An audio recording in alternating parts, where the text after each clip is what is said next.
aveu d'impuissance.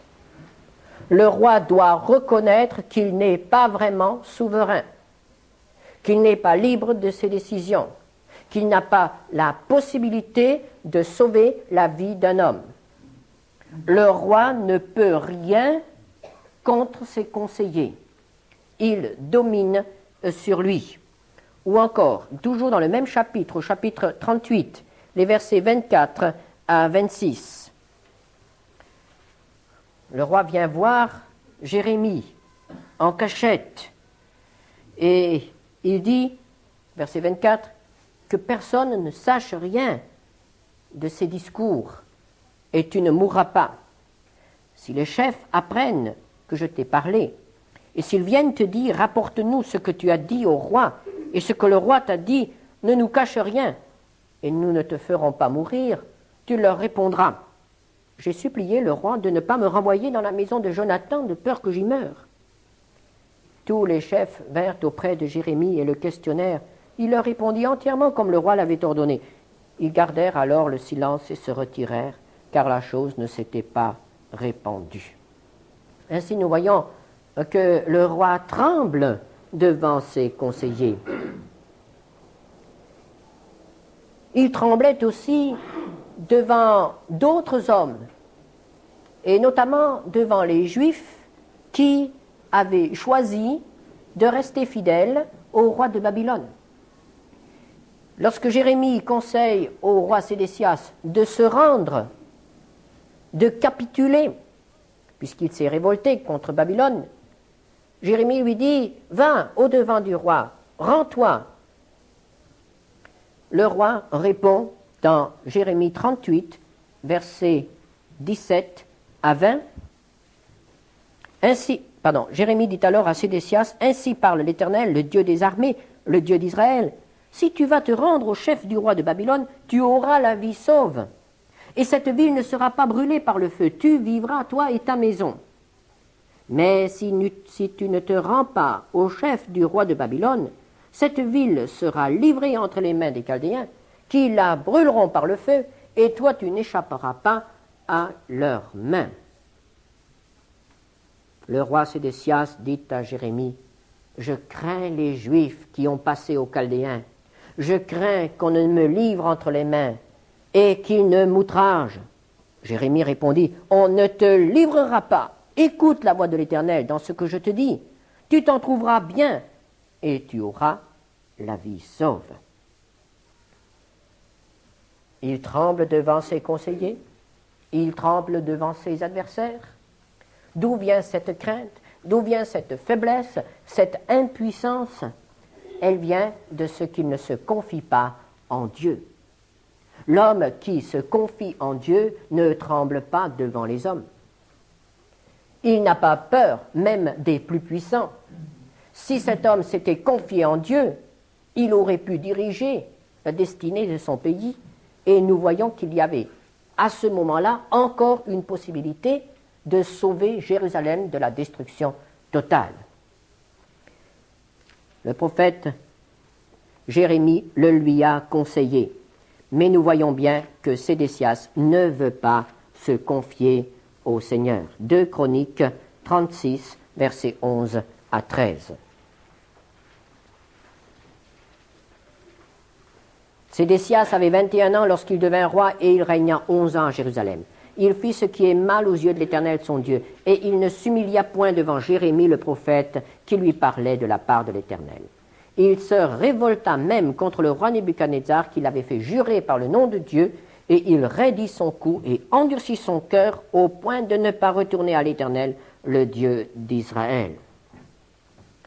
Et nous avons remarqué au cours de ces études que tous les rois qui se détournaient du Seigneur tremblaient soit devant les hommes, soit devant les idoles. Ainsi, Sédécias n'a pas profité de l'exemple de piété que lui avait donné le roi Josias, son père. Il avait auprès de lui un prophète, le prophète Jérémie. Et nous voulons voir maintenant comment étaient ses relations avec ce dernier serviteur de Dieu, ce celui qui apportait la parole de Dieu. Essayons de voir dans le prophète Jérémie ce que nous pouvons apprendre de ses relations avec ce prophète. Dans Jérémie 21, versets 1 et 2. Jérémie chapitre 21, versets 1 et 2. La parole qui fut adressée à Jérémie de la part de l'Éternel lorsque le roi Sédécias lui envoya Pashur, fils de Malkija, et Sophonie, fils de Maaséja, le sacrificateur, pour lui dire « Consulte pour nous l'Éternel, car Nebuchadnezzar, roi de Babylone, nous fait la guerre. Peut-être l'Éternel fera-t-il en notre faveur quelqu'un de ses miracles, afin qu'il s'éloigne de nous. » Nous voyons donc que Sédécias, bien qu'il n'ait aucune relation personnelle avec Dieu, bien qu'il ne se confie pas en Dieu, ne néglige pas d'avoir recours à Dieu. C'est un peu comme un superstitieux qui veut accumuler les secours. Et cet homme dit, pourquoi pas consulter l'Éternel? Peut-être que ça marche. Ça a déjà marché pour d'autres.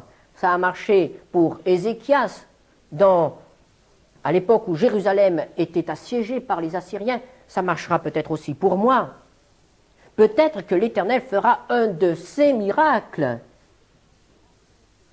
Consultons-le. Et nous voyons bien là la nature de l'âme humaine. Dans le danger, on essaye Dieu. Mais cet essai n'était pas quelque chose de sincère. Ce n'était pas un appel à Dieu. Ce n'était pas quelque chose de profond, de sérieux, comme ce fut le cas pour Manassé, cet homme qui avait vécu dans le péché, mais qui un jour dans la détresse a invoqué l'Éternel. Non, Sédécias a simplement voulu essayer. Il a voulu voir, peut-être que le secours pourrait venir de Dieu. Mais il comptait bien aussi sur le secours des hommes. Il comptait sur le secours de l'Égypte. Ou bien encore, au chapitre 37, verset 3, toujours dans Jérémie, chapitre 37, verset 3.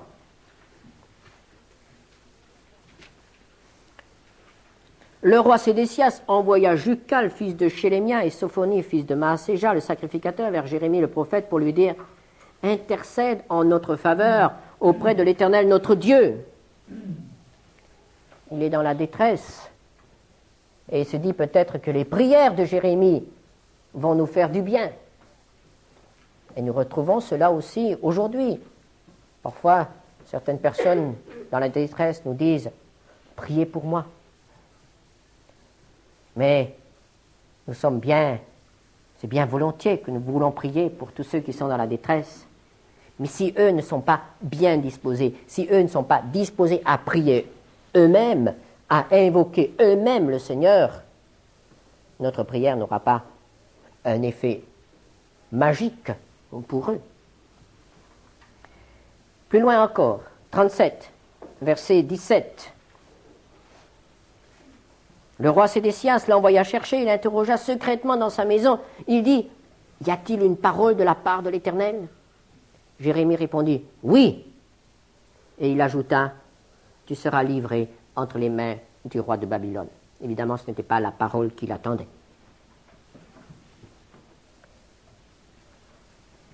Ou encore, au chapitre 38, verset 14, le roi Sédécias envoya chercher Jérémie le prophète et le fit venir auprès de lui dans la troisième entrée de la maison de l'Éternel. Et le roi dit à Jérémie, « J'ai une chose à te demander, ne me cache rien. » Est-il sincère? On pourrait le croire. Dis-moi toute la vérité. Je veux connaître toute la vérité. Ce que tu sais sur moi, eh bien, dis-le-moi. Ah, nous avons déjà entendu de telles paroles. Mais quand la vérité vient, elle n'est pas toujours acceptée. Ne me cache rien. Et Jérémie lui a dit la vérité. Et ça n'a rien changé aux pensées et dans la vie de Sédécias. Donc voici un homme qui demande au prophète de l'enseigner. C'est un homme qui consulte Dieu. C'est un homme qui demande au prophète d'intercéder pour lui. Mais que se passe-t-il?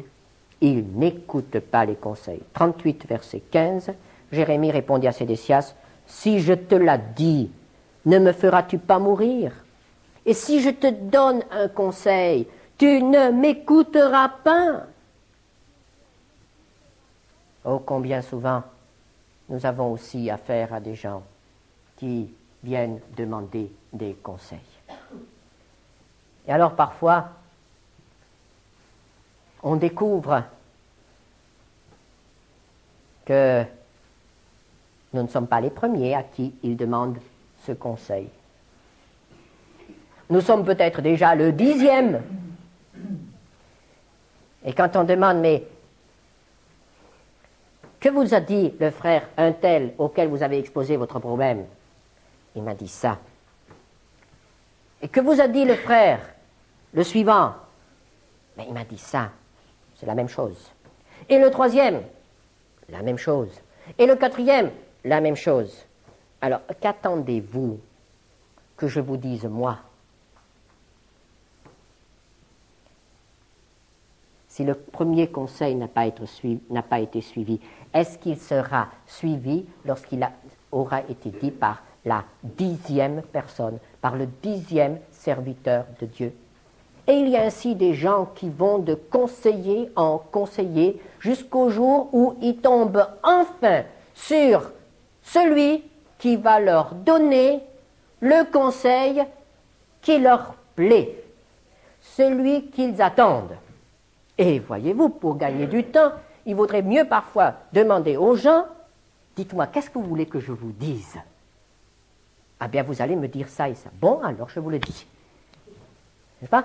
Puisque tout le reste n'est pas écouté. Tout le reste n'est pas écouté. C'est une constatation qui est faite. Et c'est pourquoi, après, on dira, mais les serviteurs de Dieu n'ont pas pu m'aider. Ils n'ont pas pu m'aider. J'en ai consulté 10 et aucun ne m'a aidé. Aucun. Le premier aurait déjà aidé si le conseil avait été appliqué. On ne joue pas à cache-cache avec Dieu. Et si le Seigneur donne à un de ses serviteurs la révélation de ce qui doit être fait dans une situation précise, nous avons à nous incliner, nous avons à l'accepter. Sédécias était un homme qui était un grand indécis, un faible, qui cherchait conseil, qui exposait son problème et qui n'arrivait pas à prendre une décision. Le drame dans la vie de Sédécias, c'est qu'il a laissé faire. Les événements dirigeaient cet homme, et ce n'est pas lui qui était roi à Jérusalem. Il était entraîné, il était placé devant différents événements, il ne maîtrisait pas la situation. Pourquoi? Parce qu'il ne s'attachait pas à la parole de Dieu. Parce qu'il n'était pas soumis aux indications que le Seigneur lui donnait par ses serviteurs. Et c'est ainsi qu'il s'est révolté contre son suzerain, Nebuchadnezzar de Babylone. Étant trop faible, il n'a pas pu arrêter l'envahisseur. Les Chaldéens étaient à l'époque l'armée la plus forte du monde. Ils sont donc venus, ils ont pris place autour de Jérusalem, ils ont assiégé Jérusalem pendant 18 mois. Et finalement, Jérusalem est prise. Mais auparavant encore, Jérémie avait conseillé à Sédécias de sortir de la ville et d'aller trouver les chefs de l'armée ennemie pour implorer grâce. Mais Sédécias a préféré s'enfuir. Sédécias s'est enfui en cachette. Jérémie 39, versets 4 à 7. Dès que Sédécias, roi de Juda, et tous les gens de guerre les eurent vus, les chefs ennemis qui rentraient dans la ville, puisque la brèche était faite, ils s'enfuirent et sortirent de la ville pendant la nuit par le chemin du jardin du roi, par la porte entre les deux murs, et ils prirent le chemin de la plaine. Mais l'armée des Chaldéens les poursuivit et atteignit Sédécias dans les plaines de Jéricho. Ils le prirent, ils le firent monter vers Nebuchadnezzar, roi de Babylone, à Ribla, dans le pays de Hamath, et il prononça contre lui une sentence. Le roi de Babylone fit égorger à Ribla les fils de Sédécias en sa présence. Le roi de Babylone fit aussi égorger tous les grands de Juda. Puis il fit crever les yeux à Sédécias. Et il le fit lier avec des chaînes d'airain pour l'emmener à Babylone.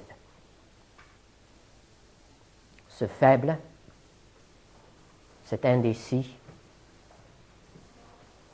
a devant lui le spectacle de ses enfants égorgés, de ses conseillers égorgés. Il reste le dernier. Il ne sera pas égorgé, on va lui crever les yeux. La dernière image qui restera dans sa mémoire sera la vue de ses cadavres, les cadavres de sa famille, les cadavres de tous ceux qui ont été autour de lui. C'est ce qui restera dans sa mémoire, c'est ce que ses yeux auront vu en dernier. Cet homme qui n'a pas voulu voir la main de Dieu, qui n'a pas voulu se soumettre à la parole de Dieu, c'est un homme qui restera aveugle. L'aveuglement spirituel, c'est ce qui peut arriver aussi au croyant qui n'est pas prêt à se soumettre à la parole de Dieu. Quand il a semé la ruine autour de lui, finalement, il ne voit plus clair. Il ne sait plus où il va. C'est un homme lié. Il n'a pas pu prendre de décision. Il n'a pas pu dominer la situation. Il s'est laissé emporter et il a causé la ruine de Jérusalem, la ruine de son pays. C'était un faible. Faible parce qu'il ne s'est pas attaché à Dieu. Il avait pourtant auprès de lui un prophète qui était un grand homme de Dieu, Jérémie. Et nous voulons consacrer encore quelques instants pour voir quel a été le témoignage de Jérémie auprès de Sédécias. Jérémie était prophète depuis plusieurs années. Nous avons vu la dernière fois qu'en 606, il était déjà prophète depuis 23 ans, et là nous sommes beaucoup plus tard. Et Jérémie connaissait la situation dans le pays, et c'est pourquoi nous trouvons dans Jérémie toujours à nouveau des appels à la repentance. C'est ainsi que Jérémie 17, versets 1 à 4, c'est un message parmi tant d'autres. Jérémie est rempli de messages de repentance, au point que parfois, quand on lit Jérémie, eh bien, on est un peu... La lecture de Jérémie n'est pas facile, parce qu'il y a toujours des reproches, toujours, et comme c'est un livre très long, eh bien, ça prend du temps. Mais quel beau livre, quand même. Jérémie 17, versets 1 à 4. Le péché de Juda est écrit avec un burin de fer, avec une pointe de diamant. Il est gravé sur la table de leur cœur et sur les cornes de vos autels. Comme ils pensent à leurs enfants, ainsi pensent-ils à leurs autels, et à leurs idoles d'Astarté près des arbres verts sur les collines élevées. Je livre au pillage ma montagne et ses champs, tes biens, tous tes trésors et tes hauts lieux, à cause de tes péchés sur tout ton territoire. Tu perdras par ta faute l'héritage que je t'avais donné. Je t'asservirai à ton ennemi dans un pays que tu ne connais pas, car vous avez allumé le feu de ma colère et il brûlera toujours. Le prophète sait que c'est seulement par le chemin de la repentance que le peuple peut de nouveau trouver une espérance. Celui qui refuse de se repentir ne peut pas être béni ni sauvé. Jérémie doit aussi dire au peuple que Babylone, bien que ce soit un peuple ennemi, est en réalité l'instrument de Dieu. Il est employé par Dieu pour punir les nations. Ce n'était pas facile. Jérémie 25, versets 8 à 9. C'est pourquoi ainsi parle l'Éternel des armées, parce que vous n'avez point écouté mes paroles, j'enverrai chercher tous les peuples du septentrion, dit l'Éternel, et j'enverrai auprès de Nebuchadnezzar, roi de Babylone, mon serviteur, je le ferai venir contre ce pays et contre ses habitants et contre toutes ces nations alentour, afin de les débouer par interdit et d'en faire un objet de désolation et de moquerie, des ruines éternelles. Quel drame! C'est le roi de Jérusalem qui devait être appelé serviteur de l'Éternel. Et voici que c'est le roi de Babylone qui est appelé serviteur de l'Éternel. Et ce serviteur de l'Éternel va maintenant être une verge de la colère de Dieu contre celui qui, à Jérusalem, n'est pas serviteur de l'Éternel. Et c'est ainsi que Dieu emploie le monde pour châtier le croyant, l'Église. Et c'est pourquoi Jérémie doit conseiller à son peuple de se soumettre à Babylone. Jérémie 21, versets 8 à 10. Tu diras à ce peuple, ainsi parle l'Éternel, voici je mets devant vous le chemin de la vie et le chemin de la mort. Celui qui restera dans cette ville mourra par l'épée, par la famine ou par la peste. Mais celui qui sortira pour se rendre aux Chaldéens, qui vous assiègent, aura la vie sauve et sa vie sera son butin. Car je dirige mes regards contre cette ville pour faire du mal et non du bien, dit l'Éternel. Elle sera livrée entre les mains du roi de Babylone qui la brûlera par le feu. Quel message! Soumettez-vous à l'ennemi, rendez-vous, ouvrez les portes de Jérusalem, capitulez. En temps de guerre, de tels discours sont appelés entreprise de démoralisation de l'armée. Et celui qui se livre à une telle entreprise est passible du conseil de guerre. C'était déjà comme cela au temps de Jérémie. Et Jérémie a été arrêté, Jérémie a été déféré contre le conseil de guerre, devant le conseil de guerre. 38, verset 4. Jérémie 38, verset 4. Les chefs dirent au roi que cet homme soit mis à mort, car il décourage les hommes de guerre qui restent dans cette ville et tout le peuple en leur tenant de pareils discours. Cet homme ne cherche pas le bien de ce peuple, il ne veut que son malheur. Et alors il y a un moment où il semble que les chefs aient raison parce que les nouvelles sont venues jusqu'à l'armée des Chaldéens que Pharaon et son armée viennent au secours de Jérusalem. Alors les Chaldéens se sont retirés pour un moment. Et à Jérusalem, on triomphe. À Jérusalem, on dit « Nous sommes sauvés ». Et Jérémie doit dire non, ils reviendront. Jérémie 37, verset 5. L'armée de Pharaon était sortie d'Égypte et les Chaldéens qui assiégeaient Jérusalem, ayant appris cette nouvelle, s'étaient retirés de Jérusalem. Et Jérémie doit alors, au verset 8, dire « Les Chaldéens reviendront, ils attaqueront cette ville, ils la prendront et la brûleront par le feu. Ne vous faites pas des illusions. » Oh, ce n'était pas facile pour Jérémie. Jérémie était un prophète.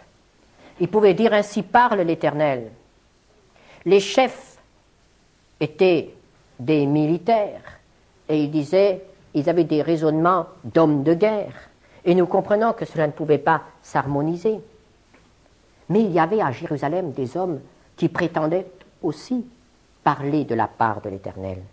Et il y avait notamment un prophète célèbre, Anania, qui prophétisait au nom de l'Éternel. Jérémie 28, 1 à 4. Dans la même année, au commencement du règne de Sédécias, roi de Juda, le 5e mois de la 4e année, Anania, fils d'Assur, prophète de Gabaon, me dit dans la maison de l'Éternel en présence des sacrificateurs et de tout le peuple, « Ainsi parle l'Éternel des armées, le Dieu d'Israël, je brise le joug du roi de Babylone. Encore 2 années et je fais revenir dans ce lieu tous les ustensiles de la maison de l'Éternel que Nebuchadnezzar, roi de Babylone, a enlevés de ce lieu et qu'il a emporté à Babylone. Et je ferai revenir dans ce lieu, dit l'Éternel, Jéconia, fils de Joachim, roi de Juda, et tous les captifs de Juda qui sont allés à Babylone, car je briserai le joug du roi de Babylone. Alors que peut faire un prophète? Lorsqu'un autre prophète lui dit « L'Éternel a dit, l'Éternel a dit ». Et Jérémie, qui était un homme, Jérémie qui aimait Jérusalem, Jérémie qui en avait assez d'avoir toujours à dire des choses difficiles à son peuple, Jérémie a répondu « Amen, que l'Éternel fasse ainsi ». Eh oui, eh oui. Amen. Je le souhaite aussi. Je souhaite que ce message que tu viens de délivrer, Anania, prophète, soit un message de Dieu. Je le souhaite. Ce n'était pas un message de Dieu. C'était un message du faux prophète. Et il n'est pas toujours facile de discerner le prophète du faux prophète. Quand tous les deux disent « Dieu m'a dit », quand tous les deux affirment « Ainsi parle l'Éternel ». Mais Jérémie a été éclairé par Dieu et il a aussi dû combattre ce faux prophète. Jérémie 23, versets 16 à 17. Ainsi parle l'Éternel des armées, n'écoutez pas les paroles des prophètes qui vous prophétisent, ils vous entraînent à des choses de néant, ils disent les visions de leur cœur et non ce qui vient de la bouche de l'Éternel. Ils disent à ceux qui me méprisent, l'Éternel a dit, vous aurez la paix. Et ils disent à ceux qui suivent les penchants de leur mal, de leur cœur, il ne vous arrivera aucun mal. Donc Jérémie a contre lui les chefs militaires, il a contre lui les prophètes, il a contre lui les sacrificateurs, les fonctionnaires du temple. Il est tout seul. Peut-être encore avec quelques amis, mais Dieu est avec lui. Et Jérusalem va être pris, va être jeté en prison, il sera jeté dans une citerne, on voudra le tuer. Et malgré cela, Jérémie tient bon, il tient bon. Il a des moments de découragement terribles, mais il regarde au Seigneur. Il y a des moments où il n'en peut plus. Dans Jérémie 20, versets 7 à 8, il dit « Tu m'as persuadé, Seigneur, et je me suis laissé persuader. » Et il dit « Ah, si seulement je n'avais jamais vu le jour, si seulement je n'étais pas sur la terre, tu me forces à dire des choses difficiles, et tout le monde est contre moi. » Jérémie aurait voulu vivre en paix, mais Dieu l'avait placé là pour être la dernière sentinelle à Jérusalem. À des milliers de kilomètres de là, il y avait une autre sentinelle, c'était le prophète Ézéchiel. Nous avons déjà eu l'occasion d'en parler. Mais quand nous lisons le prophète Ézéchiel, nous voyons qu'il a surtout prophétisé pendant cette période du règne de Sédécias, c'est-à-dire les dernières années, entre 593 et 586 avant Jésus-Christ. Et il voit comment la corruption s'installe dans le temple, il le voit de manière surnaturelle par des visions spirituelles. Il n'est pas à Jérusalem, il est en Chaldée, mais Dieu le lui révèle. Et nous avons eu l'occasion de lire ces textes, Ézéchiel 8, verset 10, où le temple est rempli d'idoles. Nous avons aussi eu l'occasion de nous pencher sur ces textes qui montrent comment la gloire de l'Éternel sort du temple et quitte Jérusalem, Ézéchiel 11, verset 22. Et alors, Ézéchiel, en Chaldée, est auprès des captifs juifs la sentinelle qui les avertit de ce qui se passe à Jérusalem. Et c'est ainsi qu'en Chaldée, Ézéchiel est averti du moment du début du siège de Jérusalem. Ézéchiel 24, versets 1 à 2, que vous pourrez comparer avec 2 Rois 25, verset 1er. C'est au moment précis où Nebuchadnezzar se met en marche contre Jérusalem, Ézéchiel est averti. Et il est aussi averti de la chute de Jérusalem. Ézéchiel 33, verset 21. Un fuyard vient annoncer la chose au prophète. Et en lisant Jérémie, en lisant Ézéchiel, en lisant les lamentations de Jérémie, nous voyons que les derniers jours de Jérusalem furent horribles, indescriptibles. Des mères mangèrent leurs enfants. La famine était telle que tout le peuple était réduit à la dernière extrémité. Pourquoi cela? Pourquoi une telle faim? Pour le peuple de Dieu, pour Jérusalem, la ville de Dieu, le lieu où le temple de Dieu avait été construit, où la gloire de l'Éternel s'était manifestée. À cause du péché du peuple de Dieu. Il n'y a pas d'autre réponse. À cause du refus de se repentir. Il n'y a rien de pire que cela. Nous avons vu dans l'histoire d'Israël qu'il y eut des hommes qui péchèrent gravement. Pensons à David, pensons à Manassé et d'autres encore. Ils ont obtenu miséricorde parce qu'ils se sont repentis sincèrement. Et c'est cela qui compte. Quel que soit notre péché, il peut être pardonné. Quel que soit notre passé, il peut être effacé. Mais il faut que la repentance soit sincère. Il faut que nous soyons prêts à nous humilier réellement devant Dieu. Mais si nous refusons d'entendre cet appel à la repentance, il faut que nous sachions que l'endurcissement du cœur mène à la ruine. Le peuple de Dieu pouvait dire « Dieu est parmi nous. Nous avons le temple, nous avons la gloire, nous avons la parole de Dieu, nous avons la vérité, nous connaissons le vrai Dieu. Tous nos voisins sont des idolâtres. Ils vivent dans le péché. Nous sommes le peuple de Dieu. » Et Dieu a dit « Non, non, je ne peux pas vous approuver. » Et il a dû les rejeter. Ce qui est vrai pour Israël est aussi vrai pour nous dans notre vie particulière. C'est pourquoi, lorsque Dieu nous appelle à la repentance, et il nous appelle souvent à la repentance puisque nous péchons souvent, lorsqu'il nous appelle à la repentance,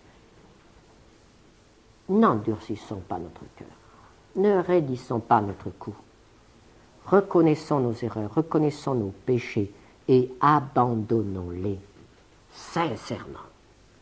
Et le pardon et la grâce et la communion nous seront accordés parce que Dieu est miséricordieux. Dieu n'aime pas punir, il n'aime pas ruiner, il n'aime pas détruire. Dieu aime bénir. Mais il ne peut bénir que quand son peuple s'humilie. Merveilleuse histoire d'Israël, mais aussi histoire exemplaire pour nous. Que le Seigneur nous accorde de ne pas être de ces sédécias qui tout simplement se laissent dominer par les événements et qui nous accorde sa grâce. Amen.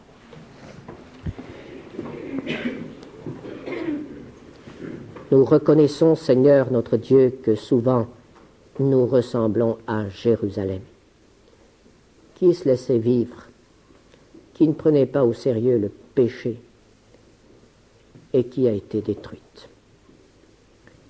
Et Seigneur, nous qui avons ta parole, nous avons bien plus que ce que Sédécias avait, même avec Jérémie à côté de lui. Nous avons tout le message de Jérémie. Nous avons aussi celui d'Ézéchiel, de tous les autres prophètes, et surtout les enseignements de ton Fils et de tes apôtres. Et tout cela, Seigneur, doit nous montrer le chemin, doit être employé pour que nous ne nous écartions pas de toi. Ô Seigneur, ne permets pas que nous refusions la repentance quand tu nous invites à la repentance. Et veuille aussi bénir cette journée, Seigneur, et nous réjouir en toi.